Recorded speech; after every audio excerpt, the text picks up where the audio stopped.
Hello from Amsterdam. My name is Jacqui Hart from the class of 2000, and it was 22 years ago today that I entered Somerset College for the first time. We were a really small group of students, we were around 40 in total, yes, 40, and we had way too much energy and too little discipline, and we spent most of our time in detention, which was good because detention was manual labour. So if you like the lovely white walls of De Werf or the paving around the library, yep, that was us. You can thank us later. And our school looked completely different from what you have now. We had one room which served as a sports hall, classroom, library, assembly room. And if we had swimming lessons, they were in the dam. Now, I'm sure we were exposed to so much bacteria in that process. It's a miracle we didn't turn into Teenage Mutant Ninja Turtles.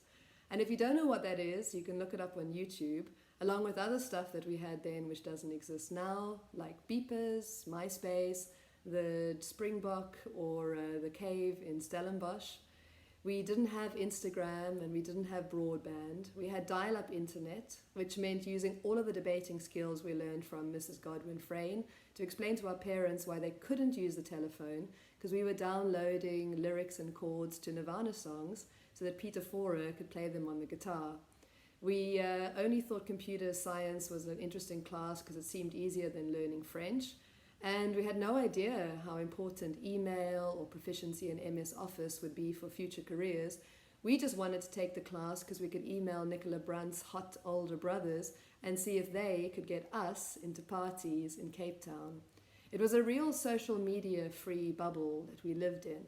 And we had no idea of the broader social or political context of the country we lived in.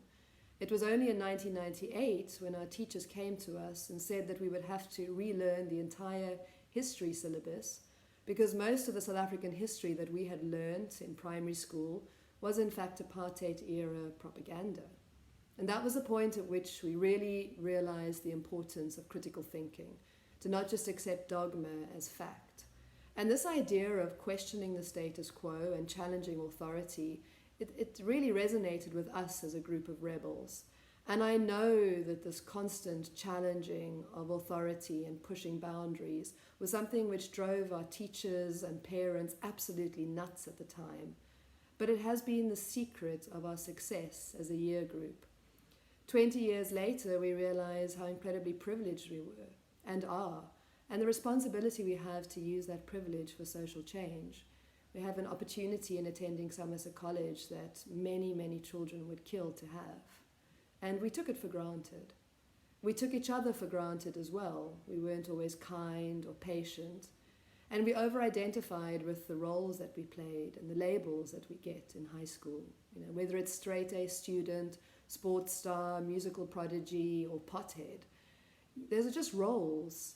And it's important not to over-identify with them and to learn to let go of this desperate need for external validation.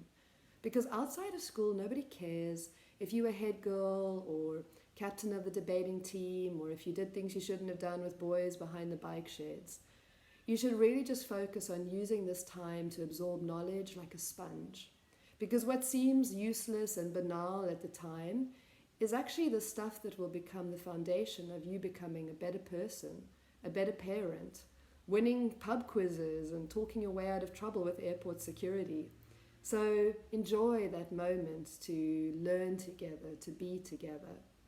I think that the untimely passing of Wayne Hawley and Angus Margerison, God rest their souls, really brought home to us that you don't always get a chance to have a do-over and connect to people when you have time. That time is now, and we should treasure it. You don't know that the people that your colleagues and your fellow peers are going to become. You never judge an artist by the first sketch. You wait to see the masterpiece, and that masterpiece will be revealed. I think of people at school like Leda Sweerts and Dion Stassen who never said a word to each other and are now married with 2 kids.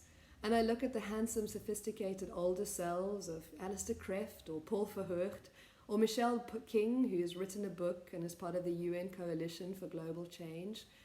Regardless of if you have a big title or a small one, you'd be really curious and amazed by how the people around you will develop and how you yourself will develop when the time is right.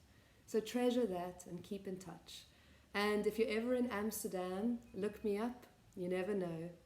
Have a wonderful day, enjoy Founders Day, and enjoy the time left you have at the very special Somerset College.